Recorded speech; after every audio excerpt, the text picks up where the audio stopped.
Welcome to the big GCN Milano-San Remo preview show for 2025. This is Si's favourite race of the year, but I've ditched him in favour of Connor, who's the only one of us who's actually raced the thing. Where did you finish?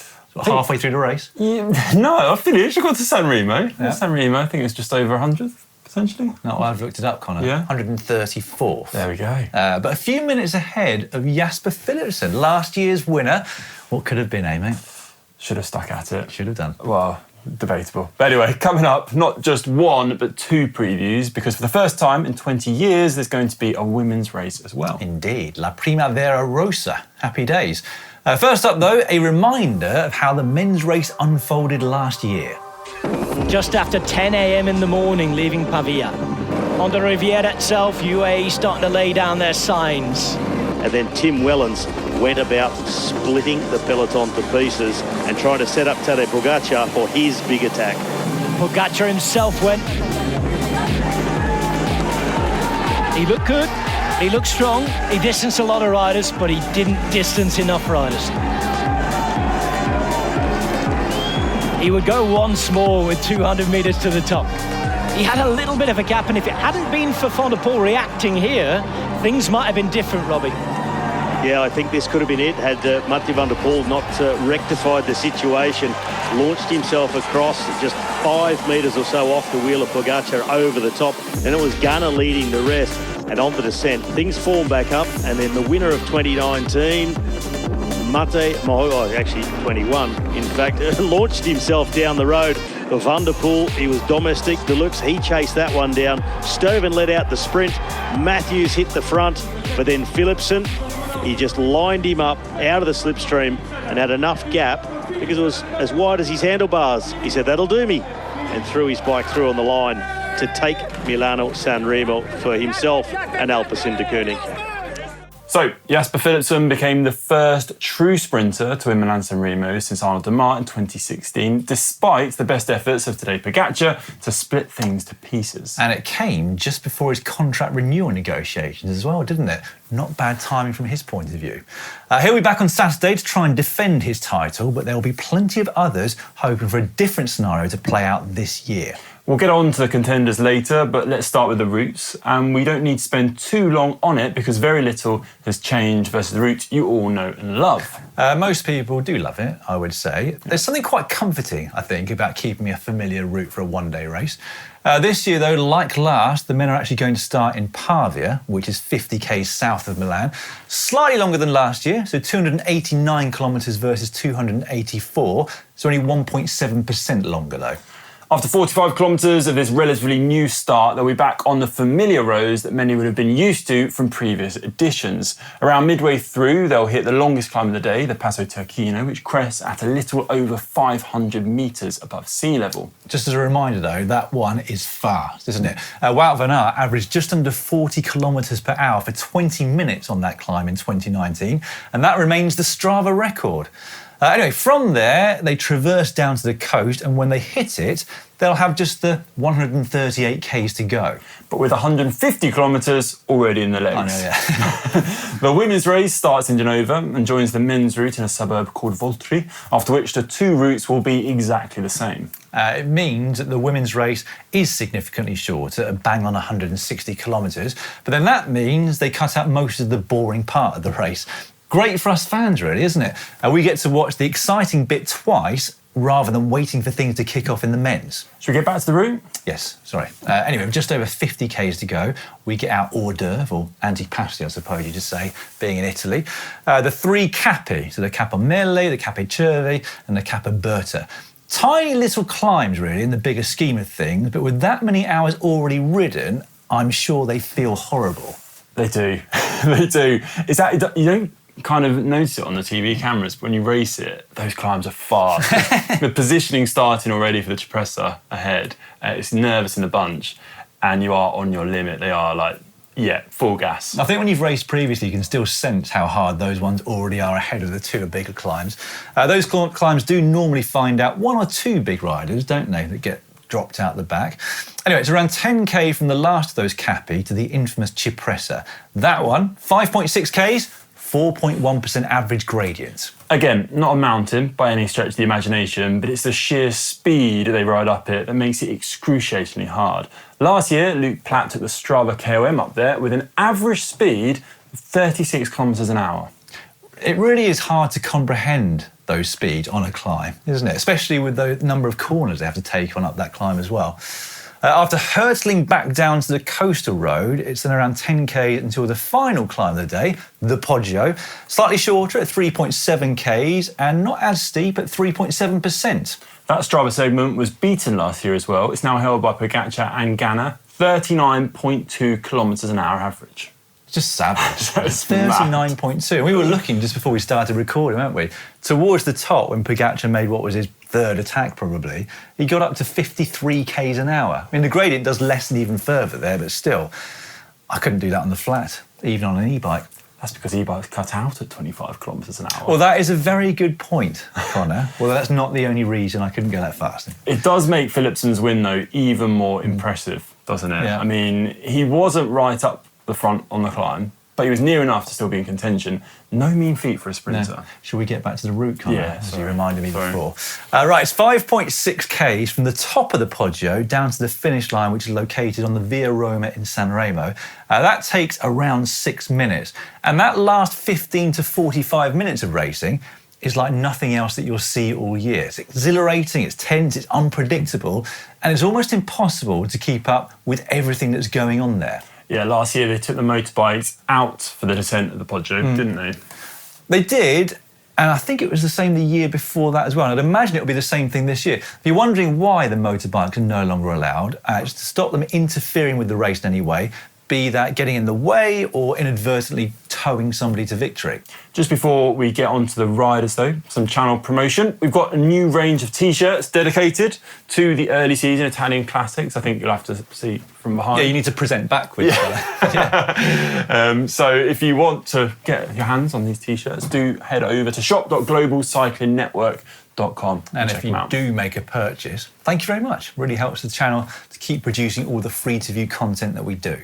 So with the route now properly discussed, let's move on to the riders. We're going to start with the men and we'll go in order of the bookmakers' favourites. No prizes for guessing who the favourite is. Pogačar. Yeah. Thought so. In all honesty, he probably shouldn't be the favourite for this race, in my opinion. There's a reason, isn't there, that he hasn't won it yet, and that is that the course doesn't really suit him. It's just not hard enough for Pogačar. But I guess they can't take the chance of making him longer odds because it also wouldn't be a major surprise if he did ride away to victory.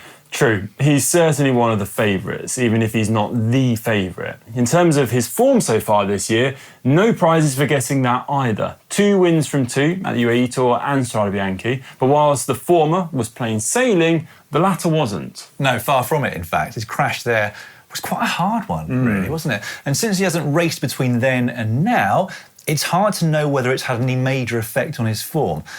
On the day, it didn't seem to dent his form too much, did it? But you never know whether the longer-term effects are going to be greater. Yeah, it can creep up on you. Definitely not ideal preparation, however way you look at it. Now, his team will all be at his service, as per usual. Last year, they made it hard on the Capi, but then seemed to pay for it. A few of them were out of position when they hit the Cipressa, and so they didn't make the climb as hard as Pogačar would have hoped for. No, I'd agree with that. And it's going to be really interesting to see how they play it this time around, isn't it? But anyway, the best laid plans at MSR rarely play out according to plan. It's hard to get all of your pawns in place for the key moments of the race, one of the things that makes it so special. Yeah, second and third favourites are both from the same team. The winner of the last 2 editions, Van der Poel and Philipsen. Quite the double act, really, that, Yeah. isn't it, Van der Poel and Philipsen?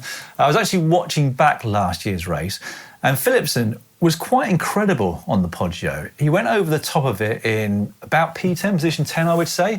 And judging by the opening weekend in Belgium, just a couple of weeks ago, his form is there, as is Mathieu van der Poel's. Yeah, he started his season at La Samine and won at a canter. Made it look pretty easy, actually. Yeah. Didn't take a win. He didn't take a win at Tirreno last week, though, did he? Although he did come very close. And this is going to be his first big objective for the season this year, Yeah. I'd say. So they've got all bases covered with those two, haven't they? Alpes and De Koning. Now, you would expect Wout van Aert to be one of the next favourites, and he would be, except for the fact that he's skipping the race again this year, which is a real shame. So 4th favourite is Filippo Ganna. He's been on fire this year, hasn't he? He took that win that wasn't a win in Algarve and then obliterated the field in the opening Tirreno TT. His form at the race looked fantastic as well, and given the way he looked at the 2023 Milan-San Remo, I'm expecting similar things this year. He was unbelievable on the climbs, wasn't it, Tirreno last week? I'd love to see him win it, I've got to say. He'd actually be the first Italian winner since Vincenzo Nibali in 2018. Now, you would imagine that Ineos Grenadiers will put most of their eggs into his basket, despite Kwiatkowski being a previous winner. The next sprinter on the odds list is Jonathan Milan. He was the driving force for Lidl Trek as they approached the Poggio last year, so he made it over the Cipressa well enough. He's massive, isn't he, really, for a pro cyclist? But he's proven that he can climb very well for a big guy. It's great that the Italian fans have some big names to cheer for at the home race, isn't it? I mean, and it'll be interesting to see how Lidl Trek will play it through, as Pedersen is also supposed to be riding. He's been 6th and 4th in his 3 participations. He has, yeah. And he didn't look too shabby in Paris-Nice last week either, did he? Not an easy team meeting, that one. If Milan is still there at the end, though, surely they've got to ride for him on recent sprint form, you'd have thought. They've been brilliant as a team as a whole this year, though, so they should have the strength to protect both of them and I guess see who's got the legs in the final 10K. Next up, 2023 winner, Matej Mohoric. That was 2022, actually. 2022, sorry, yeah. Gosh, a long time ago now. It doesn't feel that long, does it? No, I know you thought it was 2023. Matej Mohoric, he was second overall at the early season, Tour de la Provence, but his results since haven't been anything to shout about. He fell ill ahead of Strade Bianchi, so he didn't start there, and he hasn't raced since. Which means it feels like a bit of a long shot for him again this year, doesn't it? Tom Pidcock was 28-1 in some places, which seems a bit long for a man of his talent and current form, but I suppose difficult to find a place on the course where he can really make the difference over his competitors. Yeah, it's a long way to go solo over the top of the Poggio. He did try, though, on the descent a couple of years ago, didn't he? Which is his strong point. Didn't come to anything, and it's likely that there will always be someone in the group that's faster than him. Like you say, though, his form has been brilliant this year, so he'll almost certainly be up there. He'll be up there, won't he? He will That's be. for sure. Another man who's almost always up there at this race is Joko's Michael Matthews. He's finished 8 times in the top 12 in San Remo, 3 times on the podium, but he's never quite managed to get the win. He is going in the right direction, though, because last year was his best result, where he was second to Philipsen. And he looked like he had the speed to win as well, but got a bit boxed in up against the barriers. I'd love to see him win it. Yeah, that'd be cool. I've been so close for so long. It would be nice to see him rewarded, wouldn't it, after all those years of being so close. No Caleb Ewan at the race this year. He's yet to start competing in 2025. Binyam Girmay should be there for Intermarché. He hasn't raced since Algarve because he went home for the birth of his second child, so he's another unknown to some degree. Jonathan Navarez could be a rider who'd fancy taking his own chances at this race, but given he's now a teammate of Pogacar, that's probably not going to happen. Another rider who I always think is going to be in with a decent shout in San Remo is Magnus Kort, but his best place was 8th in 2018. Do you know that's also his best ever result in a monument one-day race? He just doesn't seem to be the same rider in one-day races as he is in stage races. Another previous winner that we've not spoken about just yet is Julian Alaphilippe. He now rides for Tudor Pro Cycling, of course. He's been solid this year, but still not back to his former level, at least not yet. Who wouldn't want to see him right up there, though? I mean, he'll have Rick Primus for company. He's a bit of a dark horse for this race. He's got a great sprint on him, and he can get over the climbs as well. And without Wout van Aert, we haven't really mentioned Visma Lease Bike. Which is unusual for a race preview these days. Olaf Koy has been fantastic this year, but there's a big question mark hanging over his head when it comes to the climbs at the end there. I'd also say that new recruit Axel Zengler could be a man to watch. He was pretty good at Paris-Nice, wasn't he, in support of Vingegaard to start with and then Jorgensen. Yeah. Any news on Laporte? I saw something on Cycling News last week which said that he might actually make his debut for the season at San Remo on Saturday, which would be great news for them as a team because I would say they've really missed him so far this year. Yeah. Others we should mention are Lawrence Pithy, now with Red Bull. This will be his first race in Europe this year. Then there's Vasek, who's probably on domestic duties for Lidl Trek here, Axel Laurent and Magnus Sheffield for Ineos, Anthony Turgis of Total, he always seems to find something extra for the one-day classics. Italian champion, Alberto Bettiol, although he fell ill at Tirreno, and Umloop winner Soren Warren Warenschild. Warenschild. I'm sorry. It is a hard one. That is a I hard don't even know one. if I've got it right, to be honest. Although I would be saying he's 94 kilos. I know. Which is a lot of those And climbs. he's about your height, isn't he? Warenschild? Well, not quite there, Dan. No, Thereabouts, yeah. Right, let's move on to the women's race then. And before we dive into the riders to watch, I want to speculate a little bit as to how it might play out in that race on Saturday. Obviously, we have a lot of history on the men's side, so we kind of know what to expect, don't we? But it'll be the first time we've seen the modern women's peloton tackling this course. And whilst it's improving year on year, there isn't the strength and depth of the men's peloton, which we think should mean that the climbs are less controlled and therefore much more open to race-winning attacks. You'd imagine so, wouldn't you? It's going to be so interesting to see how it plays out, isn't it, on Saturday in the women's race? Now, as far as I can see, there aren't currently any odds as we're recording this for the women's race. So we're going to go by our own list of favourites. And I think we have to start with the queen of the one-day classics, world champion Lotte Kopecky. The double world champion hasn't raced so far in 2025, but nevertheless, this is her first big goal and a race she desperately wants to win. Like Alpecin on the men's side, SD Works have all bases covered. Kopecky for attacking or winning from a small group, and Vibus if a larger group comes to the line. We don't know the rest of the team yet, do we? So we don't know whether Van der Breggen is racing just yet. But if she is, that's going to be the team to beat on the day, surely. Especially actually given Blanca Vash's form. She finished second in the Trofeo Alfredo Binda last Sunday. FDJ Suez got their act together in Strade after a questionable day at Omloop a week before. And you would imagine they'll be all in for Vollering here. Yeah, you'd have thought so, but I'm not certain the climbs are hard enough for her to drop everyone.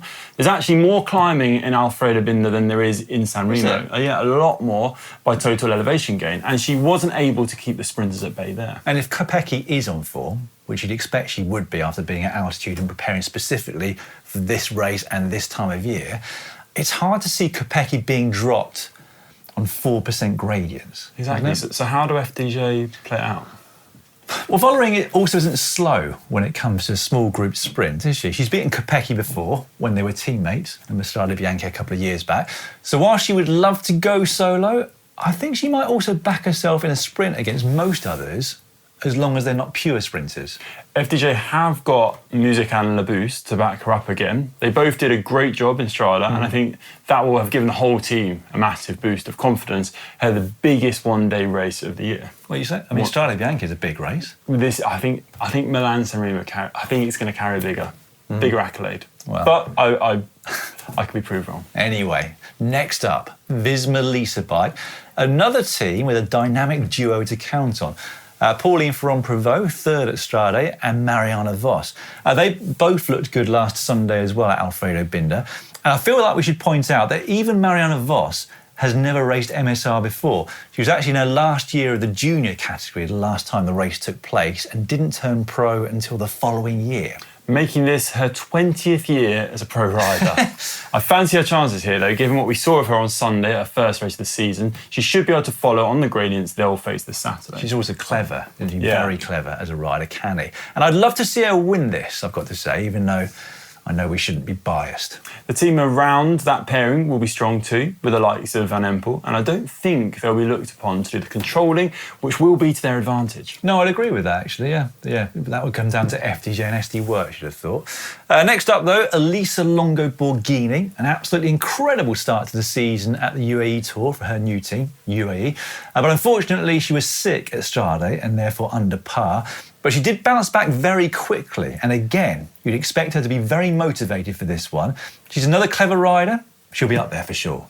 Yeah, and she's got Silvia Persico as a teammate. This course should suit her. And watch out also, whilst we're talking about UAE, for Lara Gillespie. She's had an incredible start to the season. I'm not sure she's going to get over all the climbs in the front group, but if it is a bigger group, she's really fast at the finish. Yeah. Lido Trek will undoubtedly miss Longo Borghini, but they have Elisa Balsamo, who won on Sunday, with Spratt, Henderson, Diagnan and Fisher-Black for support. Some real strength in depth there, but it depends how many of them make it over the Poggio to help Balsamo chase down the leaders, if that scenario plays out. I'm really looking forward to this race. Yeah. I hope they also have Ellen van Dijk in Lido Trek. I think she's got what it takes on those shallower gradients to make it over towards the front. But next up, Puk Pizza, the Phoenix de Koning, didn't quite have it when the proverbial hit the fan in Strade, But she was the only rider who could follow Valeria at Omloop on the climbs, and she looked good again at Alfredo Binder as well. Yet to win a really big one-day classic on the road, but it's surely only a matter of time. Also not slow in a small group sprint. No, that's true. And she's finished in the top 7 at all 5 of the one-day races she's done so far this year, so she's very consistent as well. Do you know what I'd like to see? Go on.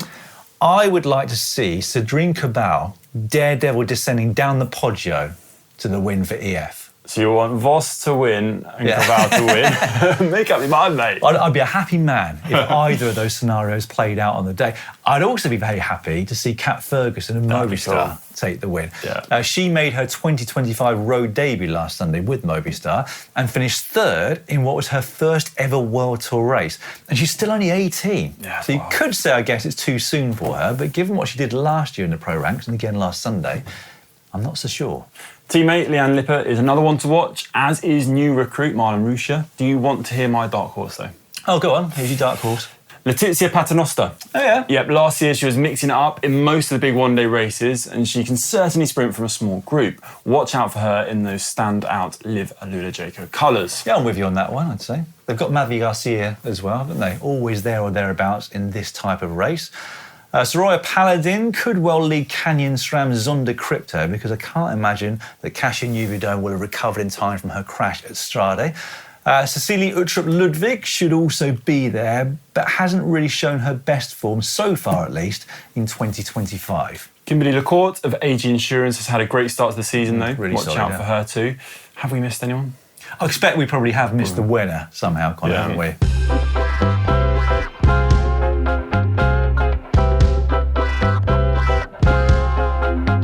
But I'm just really looking forward to that race. As we said earlier, there's not really any precedent, so it's like there's a blank script there. Yeah, it's going to be good. It is going to be good. But now, though, it's time for our predictions. Yes. Most important. I'll let you go first, Connor. Who are you going for? So in the men's race, I'm actually going for Pidcock as like a slight outside. Is that a head or a heart pick? I don't know. I think it's like a hunch. A hunch.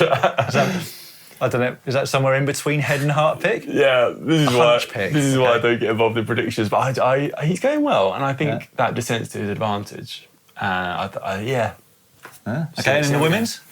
I can't see past Demi Vollering. No. Is that? I presume that's a head pick. That's a head pick. Yeah. That's a head. Does that mean you don't want her to win? No, I've wanted to win. No. What about you, though? Go on. I will go for. Well, Kopecky seems like the obvious person to go for, as you've gone for Vollering. She's a woman who normally nails her target, and she never succumbs to pressure, does she? And then in the men's, Ganna, which actually I'd say that is sort of a head and a heart pick and a hunch pick. I'd love to see an Italian winner of the race. So would I. Fair enough, Dan. Interesting that neither of us have gone for Pogacar. Well, it is interesting, yeah. I just struggle to see a scenario where he'll be able to make the difference over the others that he needs. I think I agree. But he's probably going to win now, isn't he? Well, yeah, he probably will, almost definitely, now we've said that. Right, let us know your picks for the races in the comments section below, and also how you think the women's race is going to play out this Saturday. Thanks for watching, everyone. Don't forget you can watch a full season of bike racing live on Discovery Plus and Max. And if you want a breakdown of it, I'll be back on Monday to do that on the Racing News Show. Bye for now, though.